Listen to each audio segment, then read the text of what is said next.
The only reason the Palestinians want to go back to Gaza is they have no alternative.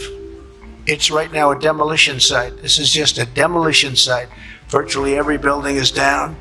They're living under fallen concrete that's very dangerous and very precarious. If you thought you had seen it all in the world of global politics, well, think again, because Donald Trump just dropped a bombshell proposal for Gaza that has left the world in shock.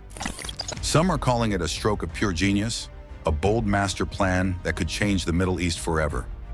Others, they see it as a reckless gamble that could spark even more chaos in an already volatile region. So what's the truth? Is this a historic moment of visionary leadership, or is Trump playing with fire? Let's break it all down. To understand just how massive this proposal is, you need to understand the stormy history of Gaza. Gaza is one of the most highly contested and war-torn regions in the world. It's home to nearly 2 million Palestinians, but for decades it has been caught in a brutal struggle between Israel and Hamas. Since 2007, Israel and Egypt have imposed a strict blockade on Gaza, citing security concerns. The result? An economic disaster. Sky-high unemployment rates, limited access to basic services, and a population struggling to survive. For years, the international community has been trying to find a solution. Some have advocated for a two-state solution, while others have argued for different forms of governance.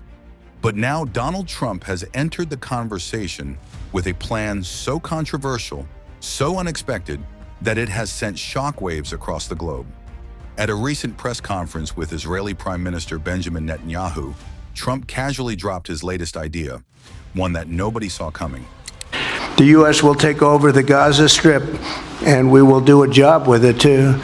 We'll own it and be responsible for dismantling all of the dangerous unexploded bombs and other weapons on the site, level the site, and get rid of the destroyed buildings. He suggested the United States might capture Gaza, transfer its Palestinian inhabitants, and use the land to build the kind of exclusive, high-class tourism resort only sheikhs or celebrities can afford.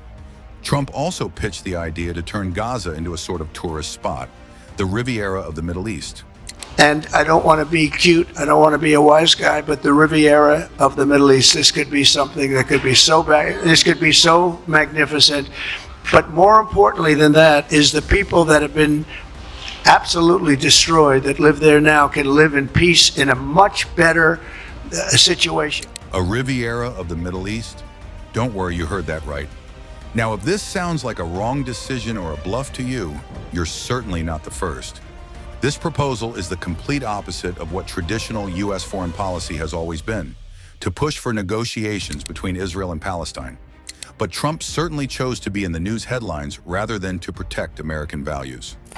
Under Trump's plan, it would mean mass resettlement of millions of Palestinians and an entire economic overhaul of the region. The goal, according to Trump, this would revitalize Gaza's economy and bring prosperity to the region. Than that is the people that have been absolutely destroyed that live there now can live in peace in a much better situation because they're living in hell. And those people will now be able to live in peace. We'll make sure that it's done world class. It'll be wonderful for the people. Palestinians mostly we're talking about. But for a person who is well aware of the region's history, he might question Trump. How can this be possible in such a chaotic situation? And yes, someone heard the bells. As expected, this plan is already being called one of the most controversial geopolitical moves of the century. And the more the proposal comes to light, the more backlash it is facing. As expected by most of us, the world did not take this news well. The allies, adversaries, and even key figures in the Middle East have condemned the proposal by Trump. The second was the image of thousands of Palestinians literally walking through the rubble to try to find their homes and their communities in Gaza. They must be allowed home. Palestinian leaders have rejected the idea outright, calling it a blatant violation of international law and an attempt to erase Palestinian identity. The statement says, "We consider it a recipe for creating chaos and tension in the region." Egypt, Jordan, and Saudi Arabia have slammed the proposal, stating that it disregards Palestinian rights and could lead to regional instability. European powers have dubbed the whole thing utopian and cautioned that it could further heighten tensions. Russia and Turkey have condemned the scheme as a provocative act of extreme danger.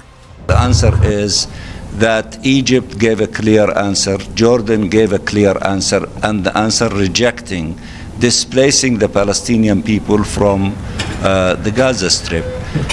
Our country and our home is the Gaza Strip. It's part of Palestine. We have no home. For those who want to send them to a happy, nice place, let them go back, to their original homes inside Israel. Even in America, some of Trump's own allies are talking behind his back.